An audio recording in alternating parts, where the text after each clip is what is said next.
Jẹ́nẹ́sísì orí 3 láti ẹsẹ̀ 1 títí dé ẹsẹ̀ 24.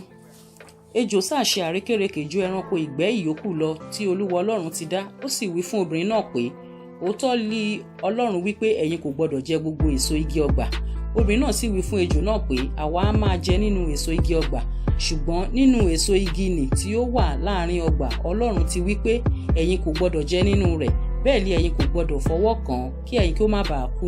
Ejò náà sì wí fún obìnrin náà pé, ẹ̀yin kì yóò kú ikú kíkú kan, nítorí Ọlọ́run mọ̀ pé ní ọjọ́ tí ẹ̀yin bá jẹ nínú rẹ̀, nígbà náà ni ojú yín yóò là, ẹ̀yin ó sì dàbí Ọlọ́run, ẹ ó mọ rere àti búburú. Nígbà tí obìnrin náà sì rí pé igi náà dára ní jíjẹ àti pé ó dára fún ojú àti igi tí ń fẹ́ láti múni gbọ́n, ó mú nínú èso rẹ̀ ó sì jẹ, ó sì fi fún ọkọ rẹ̀ pẹ̀lú rẹ̀, òun sì jẹ.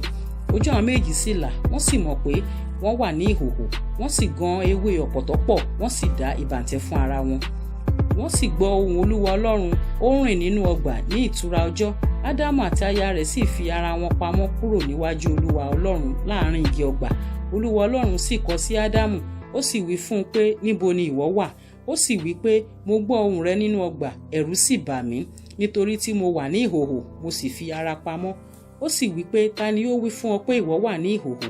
Ìwọ ha jẹ nínú igi nì, nínú èyí tí mo pàṣẹ fún ọ pé ìwọ kò gbọdọ̀ jẹ. Ọkùnrin náà sì wí pé, obìnrin tí ìwọ fi pẹ̀lú mi, òun ni ó fún mi nínú èso igi náà, èmi sì jẹ. Olúwa Ọlọ́run sì bi obìnrin náà pé, èwo ni ìwọ ṣe yìí? Obìnrin náà sì wí pé, ejò ni ó tàn mí, mo sì jẹ. Olúwa Ọlọ́run sì wí fún ejò náà pé, nítorí tí ìwọ ti ṣe èyí, a fi ìwọ bú nínú gbogbo ẹran àti nínú gbogbo ẹranko ìgbẹ́, inú rẹ ni ìwọ ó máa fi wọ́, erùpẹ̀ ilẹ̀ ni ìwọ ó máa jẹ lé ọjọ́ ayé rẹ gbogbo. Èmi ó sì fi ọ̀tá sáàárín ìwọ àti obìnrin náà, àti sáàárín irú ọmọ rẹ̀ àti irú ọmọ rẹ̀, òun ni ó fọ́ ọ lé orí, ìwọ ó sì pa ní gìgísẹ̀. Fún obìnrin náà ó wí pé, èmi ó sọ ìpọ́njú rẹ àti ìlóyún rẹ di púpọ̀, ní ìpọ́njú ni ìwọ ó máa bímọ, lọ́dọ̀ ọkọ rẹ ni ìfẹ́ rẹ yóò máa fà sí, òun ni yóò sì máa ṣe olórí rẹ. Ó sì wí fún Ádámù pé, nígbà tí ìwọ gba ohùn aya rẹ gbọ́, tí ìwọ sì jẹ nínú èso igi náà, nínú èyí tí mo pàṣẹ fún ọ pé ìwọ kò gbọdọ̀ jẹ nínú rẹ̀, a fi ilẹ̀ bú nítorí rẹ, ní ìpọ́njú ni ìwọ ó máa jẹ nínú rẹ̀ lé ọjọ́ ayé rẹ gbogbo. Ègún òun òṣùṣù ni yóò máa hù jáde fún ọ, ìwọ ó sì máa jẹ ewéko ìgbẹ́. Lí òógùn ojú rẹ ni ìwọ ó máa jẹun, títí ìwọ ó fi padà sí ilẹ̀, nítorí inú rẹ̀ ni a ti mú ọ wá, erùpẹ̀ sáà ni ìwọ ó sì padà di erùpẹ̀. Ádámù sì pe orúkọ aya rẹ̀ ní Éfà, nítorí òun ní í ṣe ìyá alààyè gbogbo.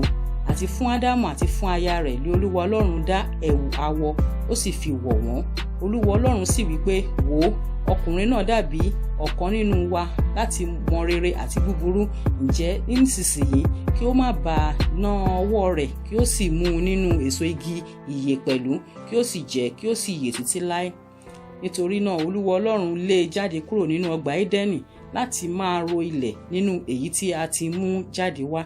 Bẹ́ẹ̀ ni ó lé ọkùnrin náà jáde, ó sì fi àwọn kérúbù àti idà dé ìhà ìlà oòrùn Édẹ́nì tí ń jù káàkiri láti máa ṣọ́ ọ̀nà igi ìyè náà.